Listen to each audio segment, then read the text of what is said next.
concrètement, on est mi-mai et en fait, on est dans une situation du mois de juillet. Et dans une situation du mois de juillet pour ce qui concerne tous les indicateurs, donc les débits, les nappes, la fonte des neiges. On est donc en situation d'ores et déjà de crise et de gestion de la crise. Je viens de signer une circulaire à tous précisant les conditions opérationnelles pour faire face à une situation exceptionnelle de ce genre-là. D'ores et déjà, 28 départements ont pris les arrêtés. On en a 3 autres qui nous ont annoncé qu'à court terme, ils prendraient des arrêtés.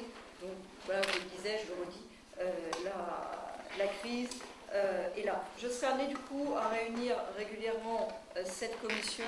La prochaine réunion était prévue pour début juillet. Compte tenu de ce que nous a annoncé Mme Blanchard et qu'elle vous dira tout à l'heure, la réunion se tiendra plutôt au mois de juin afin d'avoir le suivi le plus rapproché. La maîtrise de la consommation de l'eau sera au cœur de ce plan.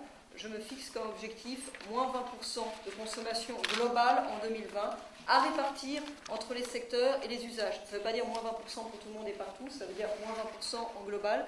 C'est cohérent, ça correspond avec ce que nous prévoyons de l'impact du changement climatique. 3 éléments de perspective sur ce qu'on peut faire pour atteindre ces moins 20%. Si je prends le monde de l'agriculture, on est jusqu'à maintenant dans une situation assez peu satisfaisante en matière de gestion de l'eau et notamment de l'eau d'irrigation, dans laquelle en fait on donne relativement facilement les autorisations de prélèvement, avec parfois, y compris des problèmes de contrôle, et on se retrouve à faire des arrêtés sécheresse, y compris dans certains départements, parfois en année humide.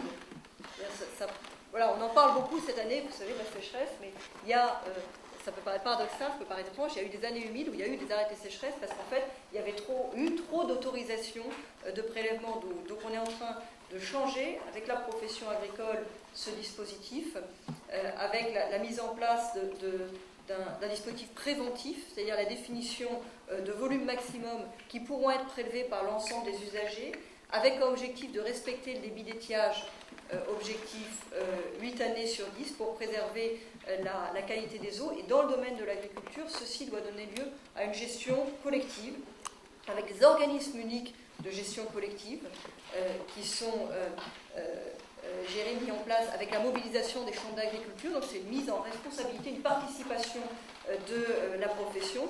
Il s'agit en fait de définir ensemble en amont les volumes d'eau qui seront prélevables et de demander à la profession de participer à sa répartition suffisamment en amont pour pouvoir éventuellement changer de culture. Pour pouvoir proposer une alternative, orienter les exploitants vers une alternative. Et pour ceci, mon ministère et celui de l'agriculture mènent avec l'INRA une expertise collective, à la fois production et filière, pour pouvoir proposer des alternatives aux agriculteurs. Voilà, on passe d'une situation dans laquelle en fait on met tout le monde dans l'impasse en milieu de saison en disant vous avez donné une autorisation d'irriguer et puis finalement vous avez un arrêt de sécheresse, à une situation dans laquelle en amont on dit voilà quel va être le volume d'eau prélevable, on vous prévient, vous aurez probablement pas plus de temps, il y a des solutions alternatives avec d'autres types de production qui peuvent vous permettre d'être dans vos objectifs. Cette expertise collective doit être rendue pour la fin de l'année 2011. Deuxième façon de faire face, la réduction des fuites d'eau potable. L'objectif là, c'est d'atteindre pas plus de 15% de fuites d'eau potable dans les réseaux d'eau potable. On fait trop souvent le lien exclusif entre sécheresse et agriculture et problèmes d'irrigation.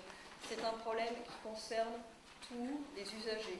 Il y a d'autres usages économiques de l'eau. Tous les ministères utilisateurs ont vocation à se mobiliser pour prendre des mesures à la fois de gestion et d'anticipation. Le ministère de l'Agriculture a tenu son propre comité la semaine dernière. Le ministère de l'Industrie a un travail à faire aussi. Le ministère du Tourisme est lui aussi concerné.